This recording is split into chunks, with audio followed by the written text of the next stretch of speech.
Assalomu alaykum, hurmatli tinglovchilar.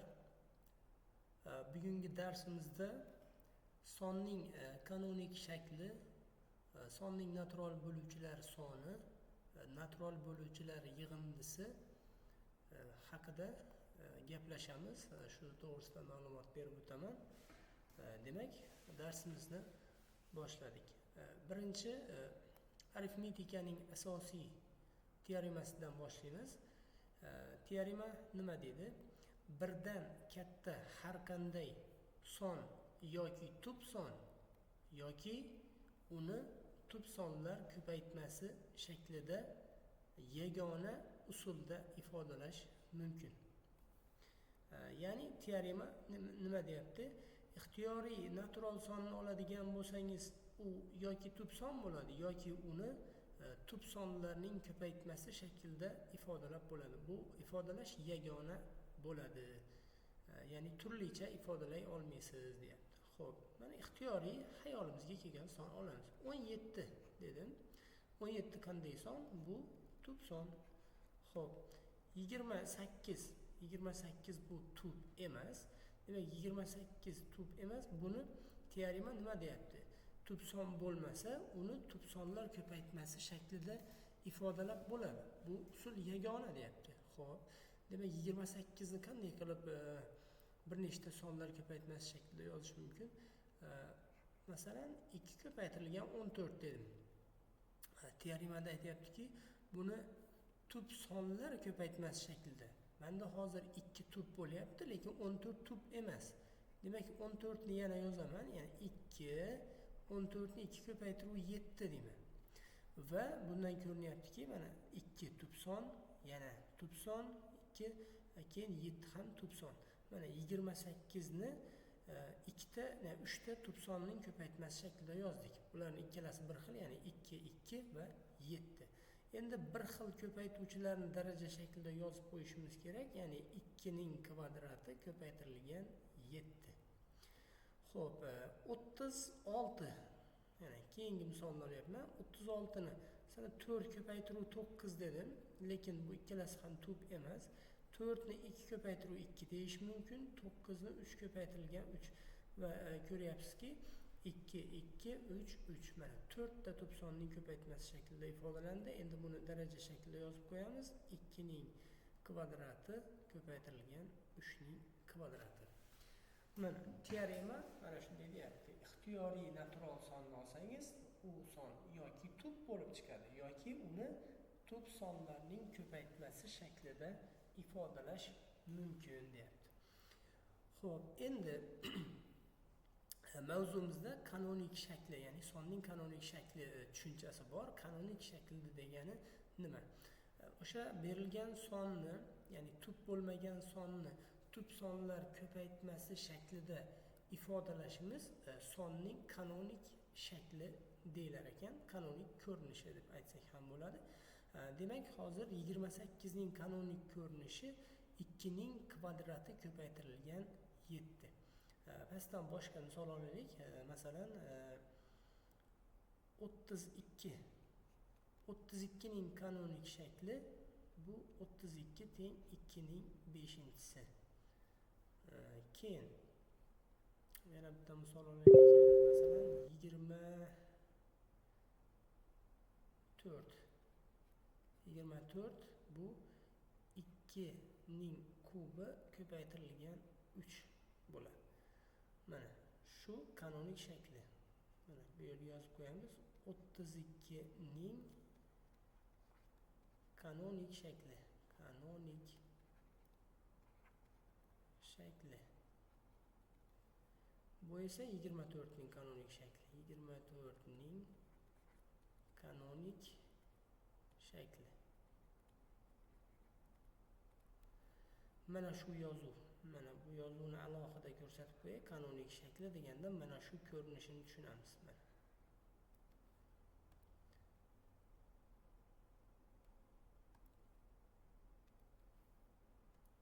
Mana bunday qilib qo'yamiz. Kanonik shakli deganda mana shu yozuv tushunilishi kerak. Xo'p, endi sonni, ya'ni berilgan sonni kanonik shaklini qanday qilib hosil qilamiz? kattaroq son berilsa, masalan 1 milliardni kanonik shaklini yozib bering desa, u oson bo'lishi mumkin 10 darajalar shaklida yozishda. Masalan kattaroq son berilgan, o'shani kanonik shaklda yozing desa, bunday qilib nechinchi darajasi ekan deb o'tira olmaymiz. O'shaning uchun buni hozir kanonik shaklni qanday hosil qilishni ko'rsatamiz. Ixtiyoriy son olamiz. Deylik 156. 156 ni kanonik shaklini topish uchun 156 ni yozib, yonidan vertikal chiziq chizamiz va buni eng kichik tub sondan boshlab bo'lishni boshlaymiz. Ya'ni 156 ni eng kichik tub songa bo'lamiz. Agar u songa bo'linmaydigan bo'lsa, undan keyingi tub sonni olamiz. Unga ham bo'linmasa, undan keyingi tub sonni olamiz va shu tarzda davom qilamiz. Xo'p, mana 2 ga bo'linadi bu. 2. Birinchi tub sonimiz bizda 2. 78 bo'ladi. Mana tagiga yozamiz. Keyin yana 2 ga bo'linadigan bo'lsa, o'sha 2 ga bo'laveramiz. To 2 ga bo'linib bo'lguncha, unga bo'linmay qolgunicha davom qilamiz. Agar hammasi 2 ga bo'linish bilan tugab qolsa, demak mana bu 32 ga o'xshab 2 ning 5-darajasi, ya'ni 5 marta bo'lingan. 32 5 marotaba 2 ga bo'lingan. Xo'p, yana 2 ga bo'linganligi uchun sonni o'zgartirmaymiz. Agar bo'linmay qolganda o'zgartirardik. Bu 39 bo'ladi. 39 endi 2 ga bo'linmayapti. Ana endi 2 dan keyingi tub songa navbat yetdi, ya'ni 3 ga. 3 ga bo'ladigan bo'lsak 13 bo'ladi. Endi 13 bilamizki tub son faqat o'ziga bo'linadi. O'shaning uchun to'g'ridan to'g'ri mana 3 dan keyingi tub sonlar bor-ku, 5, 7, bu 5 va 7 ga to'xtalib o'tirmadik. To'g'ridan to'g'ri 13 ga o'tib qo'ya qoldik. Chunki 13 faqat 13 ga bo'linadi. Birdan tashqari. Ya'ni o'ziga bo'linadi va bo'lgan paytida chiqqan natijani mana bu yerga yozib qo'yamiz. Mana shu yerda 1 chiqqan payti bizni ishimiz tugagan bo'ladi. Va mana shu chizgan vertikal chiziqchamizni o'ng tarafida hosil bo'lgan sonlarni yozamiz. Ya'ni 156 teng ekan. 2 necha marta ishtirok etdi? 2 marta. Ya'ni 2 ning kvadrati ko'paytirilgan 3 ko'paytirilgan 13. Mana 156 ni 2, 3 va 13 tub sonlari ko'paytmasi shaklida ifodaladik. Ya'ni mana shu 156 ning kanonik shakli bo'ladi. 156 ning kanonik shakli. Kanonik shakli. Mana shu.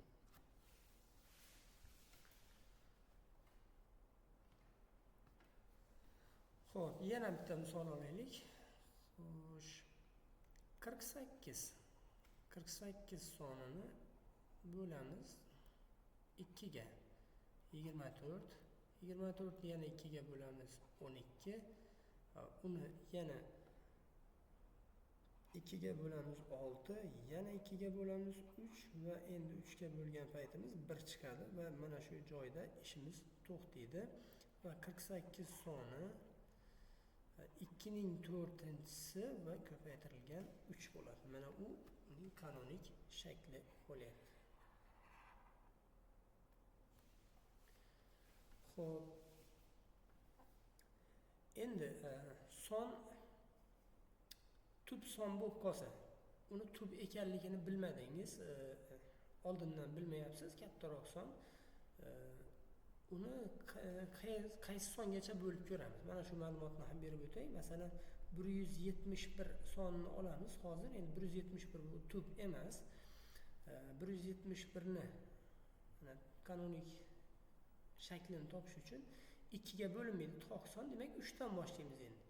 3 ga bo'linadi, chunki raqamlar yig'indisi 9 bo'lyapti. U 3 ga bo'linadi albatta. 3 ga bo'lsak necha bo'ladi endi? 5 7 menimcha 51 bo'ladi.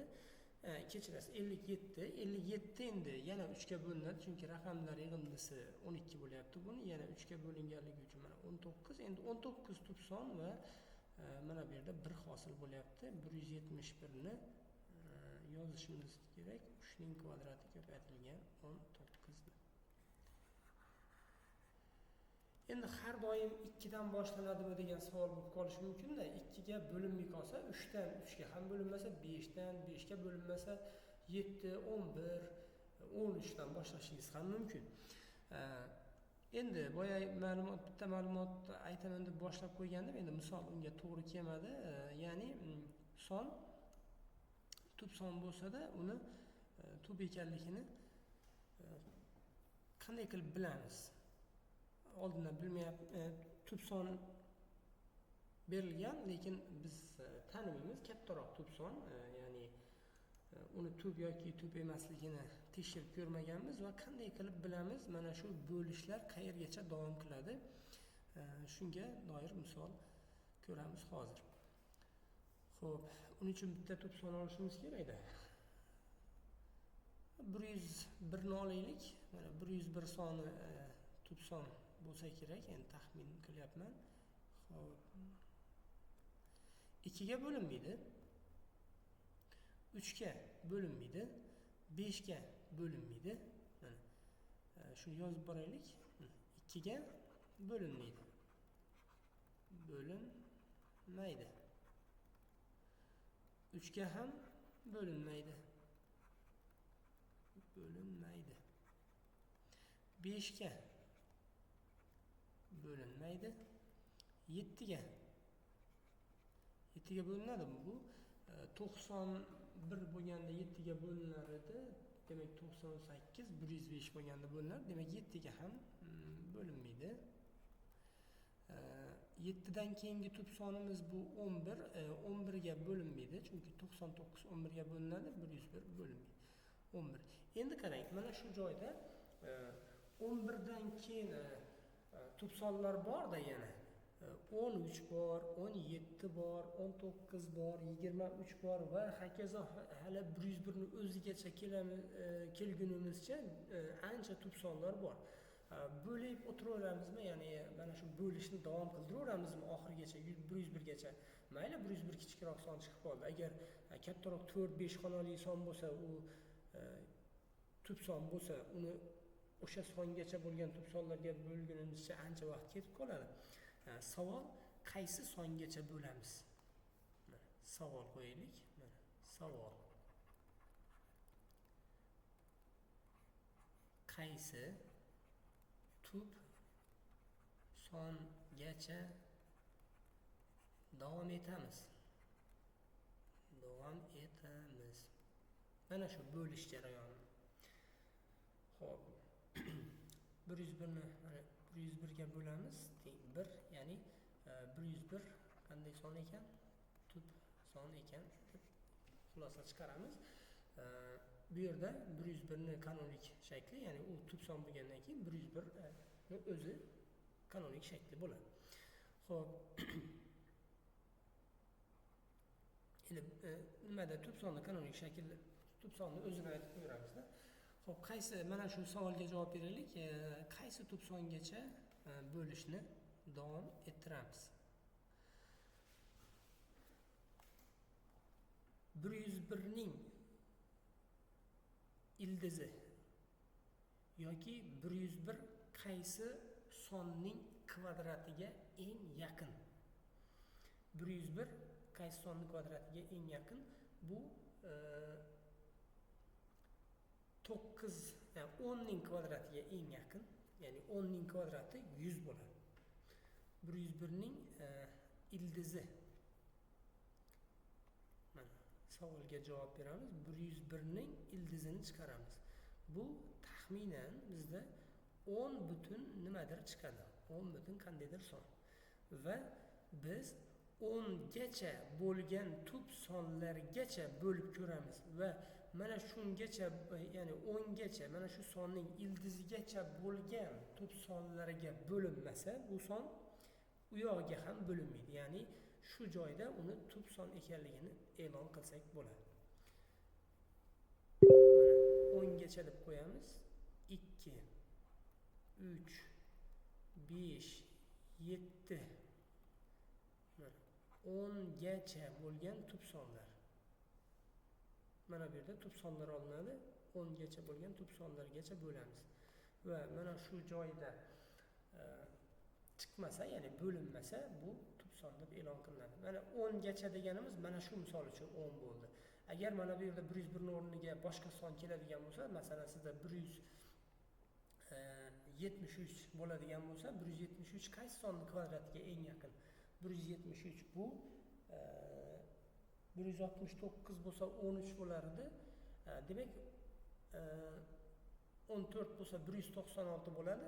O'shaning uchun siz 14 gacha, mayli 14 gacha olavering. Endi 13 gacha olsangiz ham bo'lardi.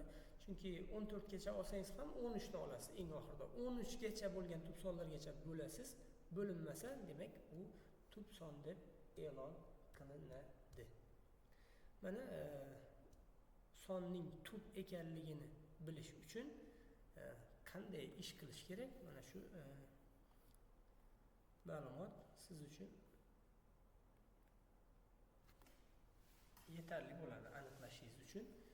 Xo'p, endi demak sonning kanonik shaklini aytib o'tdik va u kanonik shaklga qanday keltirishimizni ham aytdik. Keyin yana bitta ma'lumot o'quvchilarda bo'lib qoladi. Masalan,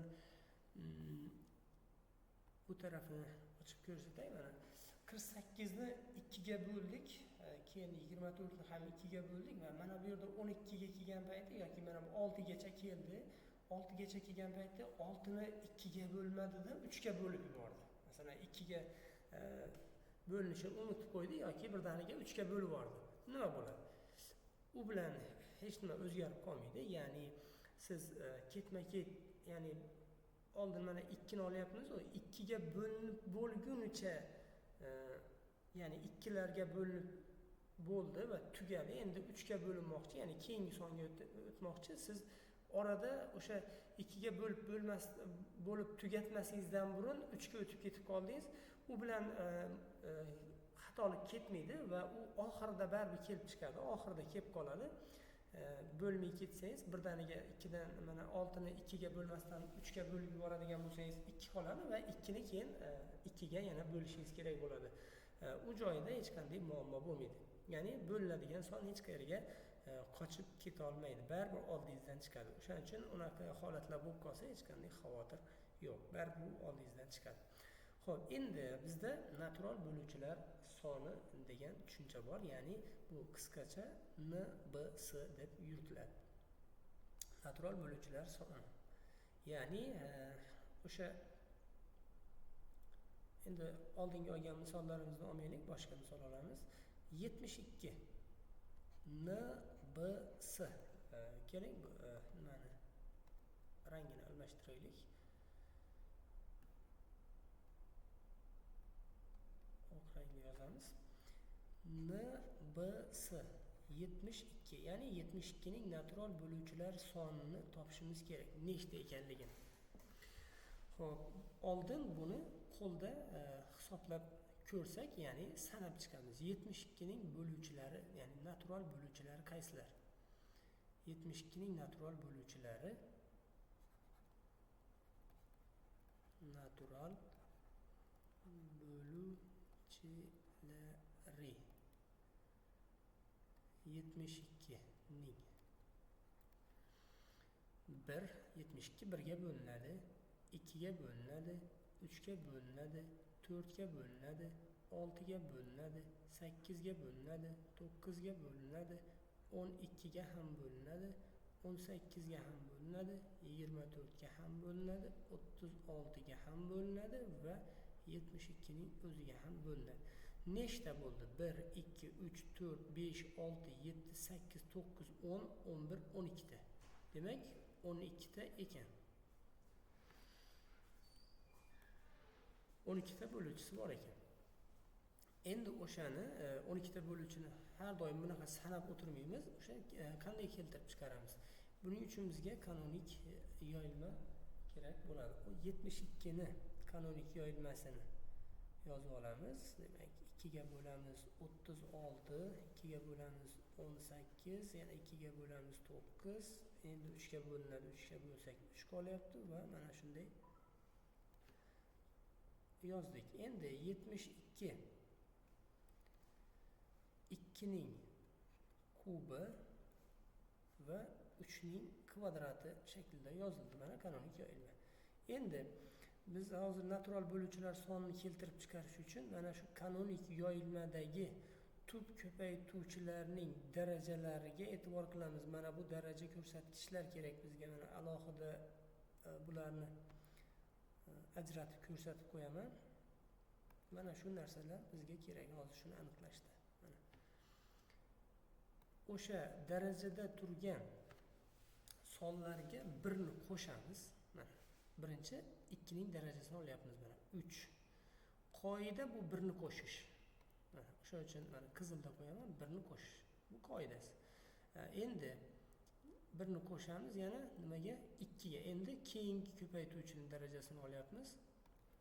Ya'ni bu 2 va bularni ko'paytiramiz. Agar bu yoqda yana hozir bizda 2 va 3 dan boshqa tub ko'paytuvchi bo'lmadi. Agar boshqa tub ko'paytuvchilar ham bo'ladigan bo'lsa, mana bu qauslar nechta shu pastdagi ko'paytuvchilarning soni nechta bo'lsa, qauslar soni ham shuncha bo'laveradi. Endi buni hisoblab qo'yamiz, pastdan yozib qo'yamiz. Mana bu yerga yozamiz.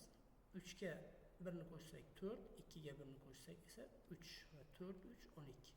Mana uni sanab yozib o'tirishimiz shart emas ekan. Mana shu kanonik yoyilmani yordamida buni keltirib chiqarsak bo'lar ekan. Xo'p, endi keyingi tushunchamiz bu natural bo'luvchilar yig'indisi. Keling mana shu 72 soni natural bo'luvchilar yig'indisini qanday keltirib chiqarishni ko'rsatsak, ya'ni boshqa misol olib o'tirmaymiz. Endi natural bo'luvchilar yig'indisini hozir mana natural bo'luvchilarni yozib qo'yibmiz. O'shalarni qo'shib chiqsak necha chiqar ekan? 1 2 3 4 5 kechirasizlar, 5 yo'q, 6 8 9 12 18 24 36 va 72. Bularni qo'shamiz. Oxirida hisoblaymiz. Endi buni qanday qilib hisoblash yo'li bor, o'sha bilan tanishamiz. NBY 72. Kasr chiziq chizib olamiz. Mana shu yerda kanonik yoyilmada tub ko'paytuvchilarni darajasi bilan birgalikda ko'chirib olib kelamiz. Mana shu barchasini olamiz. Mana 2 ning 3-chisi. Keyin darajasiga 1 qo'shib qo'yamiz. Bu boya aytganimizdek qoida. Qoidasi shunday, bitta qo'shamiz. Va pastga keyin bundan 1 ni ayirib qo'yamiz. Mana bu ham qoida. 1 ni ayiramiz.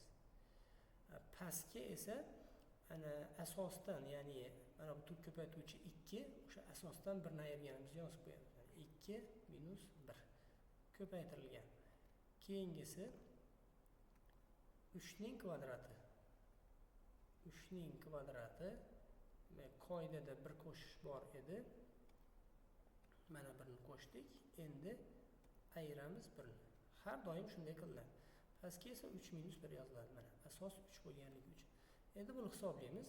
2 ning 4-inchisi 16. 16 dan 1 ni ayiradigan bo'lsak 15. 15 ni 1 ga bo'lsak yana 15 bo'ladi. Bu yerda 3 ning kubi 27. 27 dan 1 ni ayiradigan bo'lsak 26. 26 ni 2 ga bo'lsak 13. Ya'ni bu 15 ko'paytirilgan 13 bo'lyapti. 15 ni 13 ga ko'paytirsak necha bo'ladi? 15 ni 13 ga ko'paytirsak, ya'ni 10 ga ko'paytirsak 150, 45, 195. Mana buni hisoblasak ham 195 chiqadi. Mana xo'p 90, mana bu 60, 150 bo'ldi. 150, mana bu bilan 170 bo'ldi. Bunisi bilan 180 bo'ldi va mana bu yerda 15 bo'lyapti. 195 ekanligini ko'rish mumkin. Mana natural bo'luvchilar yig'indisini xuddi mana shunday usul bilan hisoblaymiz. Xo'p, endi bu mavzuga ekoklarni ham qo'shishimiz mumkin edi, lekin videoni hajmi katta bo'lib ketmasligi uchun men uni alohida mavzu qilishni xohladim. O'shaning uchun bugungi mavzumizga mana shu nuqtada yakun yasaymiz. E'tiboringiz uchun rahmat. Salomat bo'ling.